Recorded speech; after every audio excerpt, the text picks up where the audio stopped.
नमस्कार दोस्तों, स्वागत है आप सभी का हमारे YouTube चैनल पर हैरी स्कैरी टेल्स में। मेरा नाम हैरी है। आज मैं आप सभी के लिए सब्सक्राइबर की भेजी एक और सच्ची और डरावनी कहानी लेकर आया हूँ। अगर आपने अभी तक हमारे चैनल को सब्सक्राइब नहीं किया है तो नीचे दिए गए रेड बटन पर क्लिक करके हमारे चैनल को अभी के अभी सब्सक्राइब कर लीजिए ताकि आपको हमारी वीडियो की नोटिफिकेशन मिल पाए।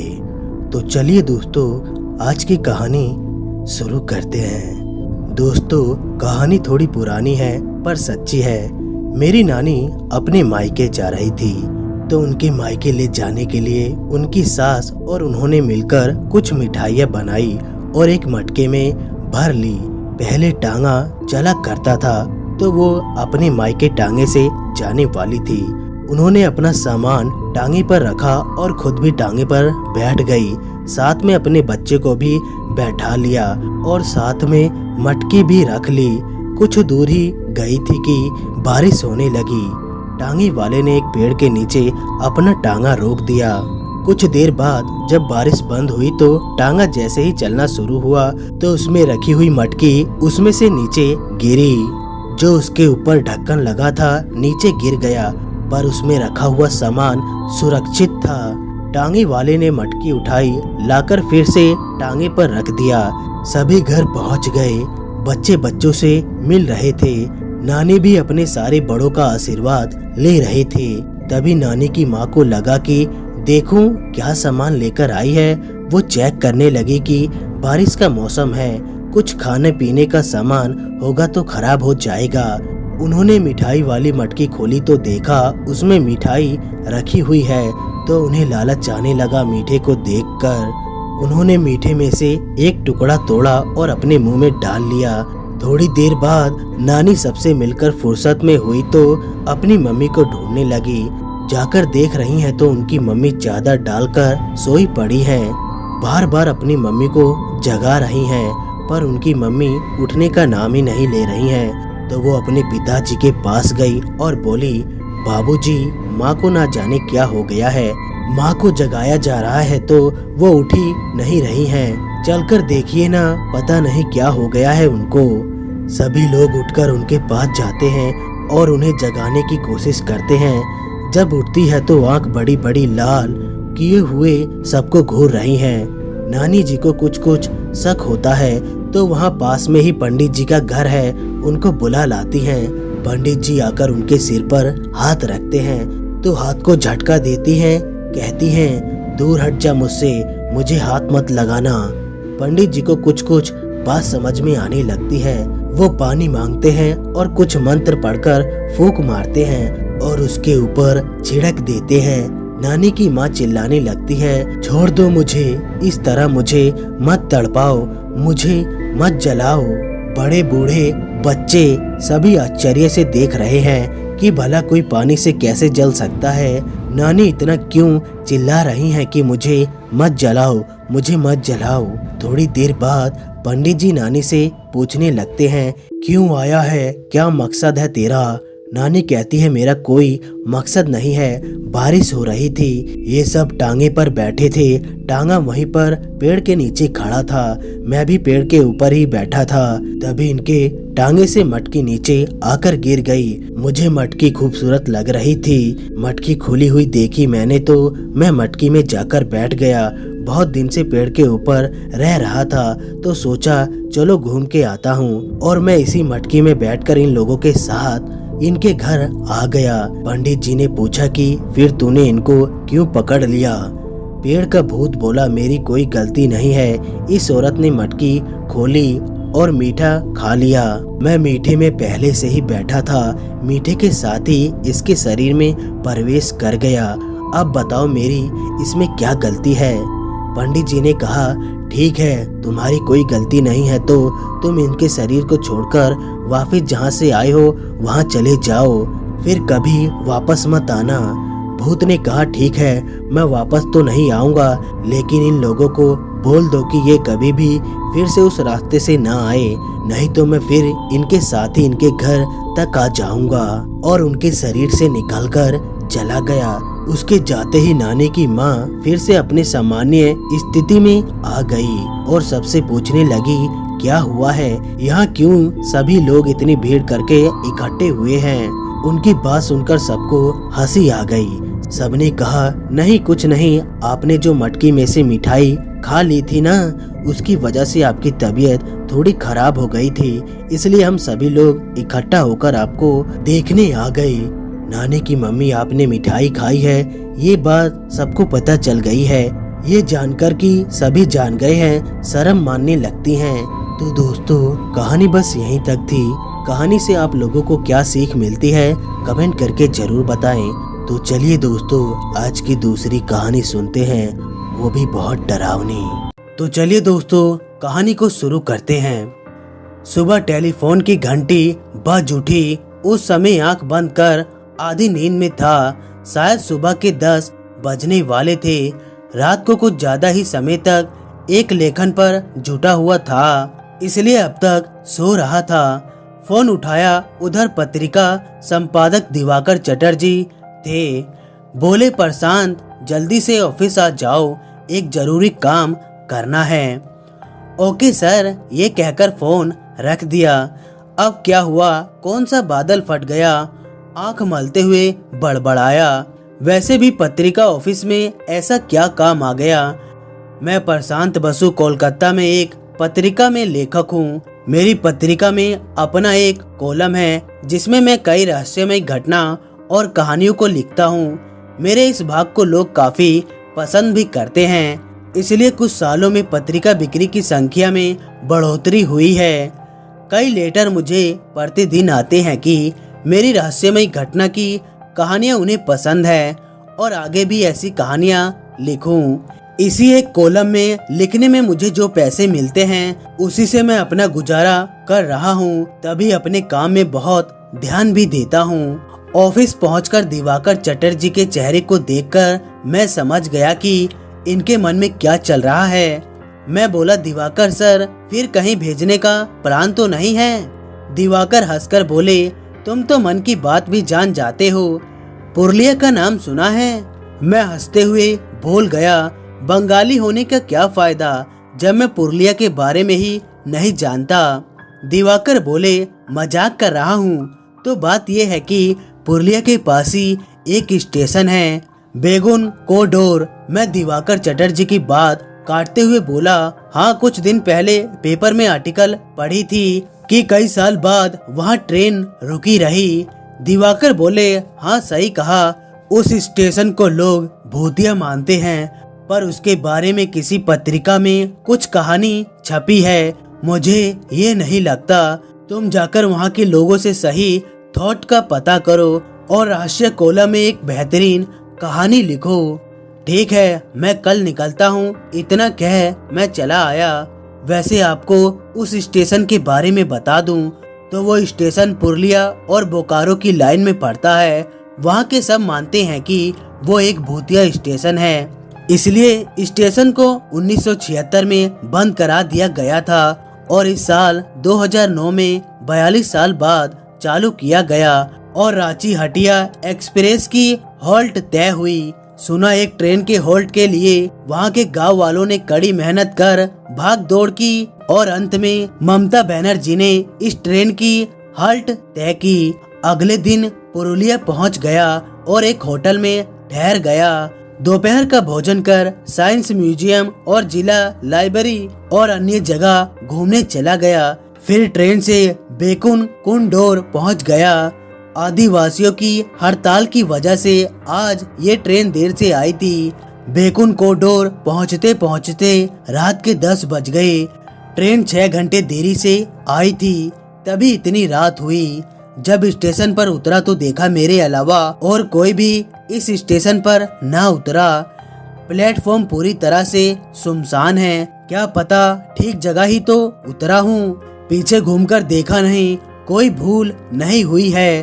प्लेटफॉर्म के खंबे पर एकमात्र जलती लाइट में साफ दिखाई दिया कि एक पीले बोर्ड पर लिखा हुआ है बेकुन कुडोर।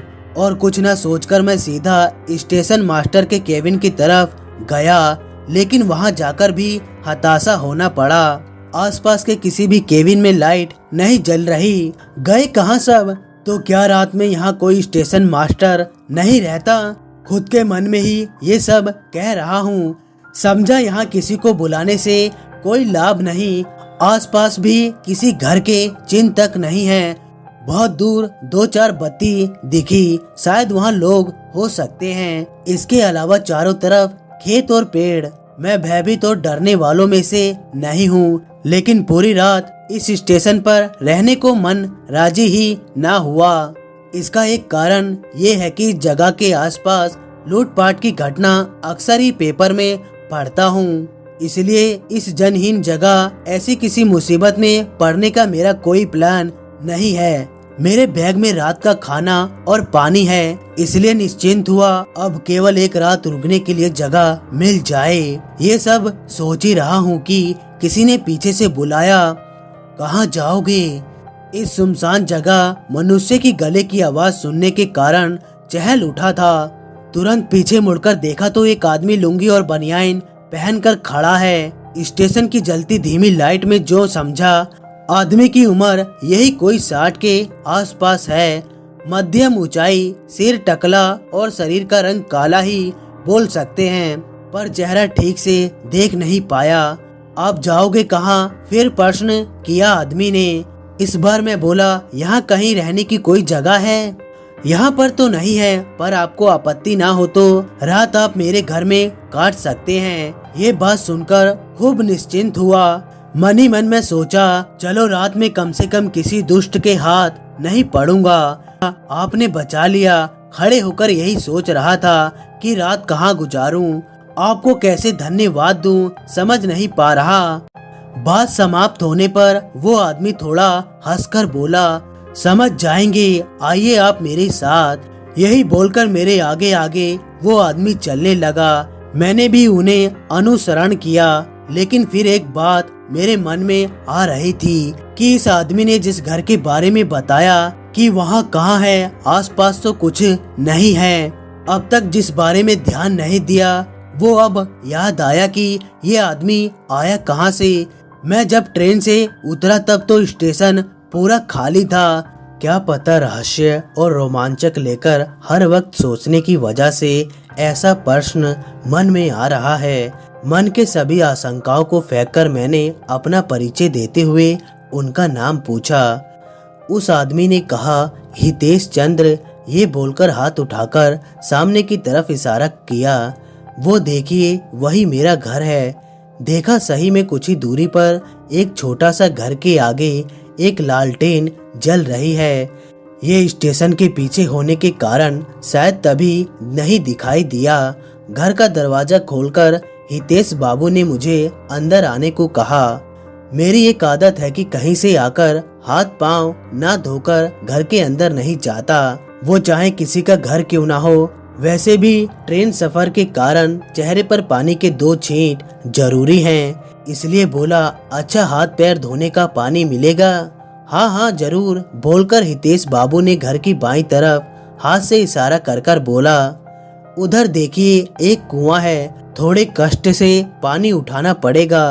अरे नहीं नहीं, परेशानी किस बात की है, मैं अभी आता हूँ, बोलकर घर के दरवाजे पर बैग को रखकर कुएं पर हाथ पांव धोने गया। फिर बैग से गमछा निकालकर हाथ पांव पोंछकर घर के अंदर गया। घर के अंदर वैसे कुछ ज्यादा नहीं है। 2 खटिया, एक स्टील का बॉक्स और रस्सी में झुलाए गए प्रतिदिन के कपड़े। घर की दाहिनी तरफ बड़ा सा बनाया एक और कमरा था, शायद खाना बनाने का घर था। हितेश बाबू ने पूछा, आपके घर में और कोई नहीं है? नहीं, मैंने शादी नहीं की, अकेला ही रहता हूँ। स्टेशन मास्टर का काम करता हूँ और खाना बना देता हूँ, उसी से मेरा चल जाता है। इतनी देर बाद वो बात मुझे याद आई। बोला, अच्छा यहाँ के स्टेशन मास्टर को तो कहीं नहीं देखा, कहीं गए हैं क्या? ये सुन हितेश बाबू हंसकर बोले, जाएंगे कहाँ, हम क्या ही जा सकते हैं, आसपास ही कहीं है। इधर चोरी डकैती बहुत बढ़ गई है। स्टेशन के गोदाम में माल रखे होते हैं, शायद वहीं देखभाल करने गए होंगे। अच्छा, आप इतनी रात को यहाँ क्यों आए हैं? खराब समय में जो मनुष्य आपकी मदद करता है उसके साथ कुछ छुपाना ठीक नहीं, इसलिए मैंने सब खुलकर बता दिया। सब कुछ सुनकर कुछ क्षण के भीतर ही हितेश बाबू का चेहरा गंभीर हो गया, लेकिन फिर वो चेहरे पर शांत भाव लाकर बोले, देखिए बात बात में मैं आपसे खाने पीने की बात भूल ही गया। मैं उन्हें रोकते हुए बोला, अरे नहीं नहीं हितेश बाबू, रात का खाना मेरे पास है, मैं खा लूंगा। आप बल्कि इस स्टेशन के बारे में मुझे कुछ बताइए। मतलब इस स्टेशन को लेकर जो सब भूतिया कहानी सुनाई जाती है, क्या वो सच है? सुना है किसी लड़की की आत्मा ट्रेन लाइन के ऊपर इधर उधर चलती है, आपने देखा कभी? हितेश बाबू ने एक बार मेरे चेहरे को देखा, फिर सिर झुकाकर बोले, कहानी हो सकती है, लेकिन मेरे लिए ये ऐसा है मानो अभी कुछ दिन पहले की घटी घटना है। मैंने उसको खुद की आंखों से देखा। हितेश बाबू बोले, ये लगभग आज से 40 साल पहले की घटना है। हमारे गांव की एक लड़की आरती, उसके साथ शादी हुई थी यही पास के गांव के एक लड़के के साथ। उसका नाम तपन था। दोनों को ही मैं पहचानता था। आरती को तो मैं बचपन से जानता हूँ, मुझे काका काका कहकर बुलाती थी। शादी के कुछ महीने तो ठीक रहे, लेकिन फिर उत्पात शुरू हुआ। तपन रोज दारू पीकर आने के बाद आरती को मारता। बचपन से ही आरती को देख रहा हूँ, अगर मेरी लड़की होती तो शायद इतनी ही बड़ी होती, इसलिए उसकी यह दशा देखकर बहुत बुरा लगता था। माँ स्वर्गवासी, लड़की और बाप का भी शरीर ठीक नहीं था, कब मर जाए, इसलिए किसी तरह उसकी शादी कर दी। लेकिन हुआ उल्टा, बाप बच गया, मर गई लड़की। उस दिन रात में स्टेशन मास्टर गोदाम का सामान देखने गए थे और मैं स्टेशन के ब्रेंच पर लेटकर इधर उधर कर रहा था। बाहर अच्छी हवा थी, इसलिए नींद से आंख भी बंद हो रही थी और उधर मालगाड़ी आने का भी समय हो गया था। ठीक उसी समय मैंने सुना कि कोई लड़की रो रही है। इतनी रात में एक लड़की क्या कर रही है, यही सोचकर जल्दी से उठा तो देखा कुछ ही दूरी पर आरती बैठकर रो रही है। मैंने जल्दी से पास जाकर पूछा, तुम यहाँ इतनी रात को क्या कर रही हो बेटी, और रो क्यों रही हो? तपन मुझे गलत रास्ते पर उतारना चाहता है। यही सुनकर मैंने उसे गाली दी और उसने मुझे बहुत मारा। और नहीं जाऊंगी काका, मैं मर जाऊंगी। नहीं नहीं, ऐसी बात नहीं करते, तुम्हारा भाग्य खराब है, सब ठीक हो जाएगा। इसी बीच मैंने देखा स्टेशन मास्टर भी वहां आ गए। ये सुनकर वो तो बहुत गुस्सा हो गए और बोले, इन सब बदमाशों को तो जेल भेज देना चाहिए, हरामी जानवर कहीं के। तुम मत रो बेटी, जाओ घर जाओ, कल एक बार मैं खुद ही जाऊंगा, अभी तुम घर जाओ। वैसे तुम अकेली जाओगी कैसे? हितेश, तुम उसको घर छोड़ आओ। ये बोलकर स्टेशन मास्टर चले गए। मैंने आरती को बोला, तुम यहीं बैठी रहो, मैं लालटेन लेकर आता हूँ। यही बोलकर मैं घर की तरफ आ रहा था, तभी मालगाड़ी की आवाज सुनाई दी। क्या कहूँ आपको, एक भय सीने के अंदर दौड़ गया। मैं फिर जल्दी से स्टेशन की तरफ भागा, तब देखा आरती मालगाड़ी की तरफ जा रही है। मैं उसे पकड़ने के लिए चिल्लाते हुए पीछे से भागा, लेकिन वो सीधा कूद गई मालगाड़ी के सामने। फिर बहुत तेज एक चिल्लाहट। हे भगवान, वो क्या दृश्य था, आपको कहकर नहीं समझा सकता। मालगाड़ी के डिब्बे में तब भी उसके सफेद साड़ियों के टुकड़े उड़ रहे हैं। हितेश बाबू ने जब इतनी बात समाप्त की, इसी बीच लालटेन के उस प्रकाश में पूरा परिवार कुछ बदल सा गया था। हितेश बाबू के कहानी सुनाने की वजह से ही हो या चाहे मेरे ट्रेन यात्रा के कारण ही हो, मुझे अंदर से ऐसा लग रहा था कि मैं सिमटता जा रहा हूँ। ठीक उसी समय मैंने देखा घर के अंदर एक लंबा छाया दिख रहा है। मैं चौंक कर बाहर की तरफ देखा। हितेश बाबू खटिया से उतरकर बाहर की तरफ देखकर हंसते हुए बोले, अरे आइए स्टेशन मास्टर जी, इन्हीं के साथ बात कर रहा था। इतना कहते ही घर के भीतर हितेश बाबू की उम्र का ही एक आदमी ने प्रवेश किया। उसकी पोशाक को देखकर ऐसा लगा कि यही स्टेशन मास्टर है। घर के अंदर आते ही वो आदमी मुझसे बोला, इतनी रात को आप यहाँ क्या कर रहे हैं? क्या करूँ, फिर से उन्हें सब कुछ बताना पड़ा। इसके बाद 2-3 बात के बाद स्टेशन मास्टर ने हितेश बाबू से कहा, हितेश चलो देखते हैं आज क्या होता है, गाड़ी का समय तो हो ही गया है। हितेश बाबू ने मुझसे कहा, चलिए आप भी हमारे साथ। हितेश बाबू और स्टेशन मास्टर दोनों स्टेशन की तरफ चलने लगे। कहाँ जा रहे हैं दोनों लोग, ये बात मन के भीतर आने पर भी मैं अभिमंत्रित होकर उनका अनुसरण किया। स्टेशन पर आकर देखा कोई भी कहीं नहीं है, गए कहाँ सब। 2-3 बार बुलाया भी, हितेश बाबू, लेकिन कहाँ किसी ने कोई जवाब नहीं दिया। केवल एक मालगाड़ी के आने की आवाज आ रही है।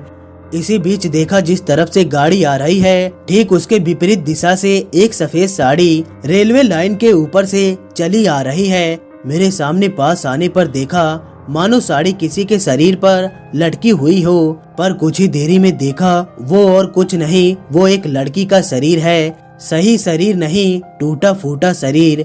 सिर तो कंधे के पीछे कट कर झूल रहा है। कमर के नीचे का शरीर किसी तरह चमड़े के साथ लगा हुआ है, पर वो शरीर हवा में ही मालगाड़ी की तरफ बढ़ रहा है। ये दृश्य देखकर मानो पत्थर सा हो गया, मानो मेरी ज्ञान बुद्धि सब शून्य हो गई। क्या ये वास्तव में है या कोई सपना है? केवल मैंने समझा कि चाहते हुए भी जगह से मैं हिल नहीं पा रहा। मेरी धड़कन बहुत ज्यादा बढ़ गई, मानो फट जाएगी। लेकिन इसी बीच एक और दृश्य ने मुझे भय के अंतिम सीमा को पार करने का बाध्य कर दिया। मैंने देखा कि कहां से हितेश बाबू और स्टेशन मास्टर भी आकर उस कटी लड़की के शरीर के पीछे चल रहे हैं। तुरंत ही वो मालगाड़ी आकर उनके ऊपर से जाने लगी। ऐसा दृश्य और मालगाड़ी की आवाज, ये सब मिलाकर मेरे दिमाग का संतुलन को ग्रास करने लगा। मैं वहीं पर माटी में बेहोश होकर गिर पड़ा। उसके बाद और कुछ याद नहीं। जब ज्ञान वापस आया तो सुबह हो गई थी। मैं वहीं पर गिरा हुआ था। एक एक कर रात की सभी बात मुझे याद आई, लेकिन तब भी सब कुछ कल रात की एक भयानक सपना ही लग रहा था। किसी तरह उठकर हितेश बाबू के घर की तरफ गया। आश्चर्य, वो घर कहाँ है? ये तो झाड़ी है और जंगल से घिरा एक जगह है। उसके ठीक बाईं तरफ कुएं के पास जाकर देखा वो एक बहुत पुराना टूटा फूटा कुआं। भीतर झांककर देखा पानी की एक बूंद भी नहीं है। कल रात को मेरा सिर घूमने लगा। किसी तरह खुद को संभाला। कल रात को घर के पास आकर देखा कुछ ही दूरी पर मेरा बैग रखा हुआ है। हाथ में लेकर देखा खाना पानी तौलिया सब जैसा के तैसा ही है। कहाँ था मैं रात को कल? अच्छा, क्या तब सब सपना ही है या मैं भी बचा नहीं हूँ? क्या मैं भी मर गया? कुछ भी सोच नहीं पा रहा। खुद को किसी तरह स्टेशन पर ले गया और वहाँ एक बेंच पर बैठा। कुछ ही देरी बाद पैंट शर्ट पहने एक आदमी साइकिल से उतरकर स्टेशन घर गया।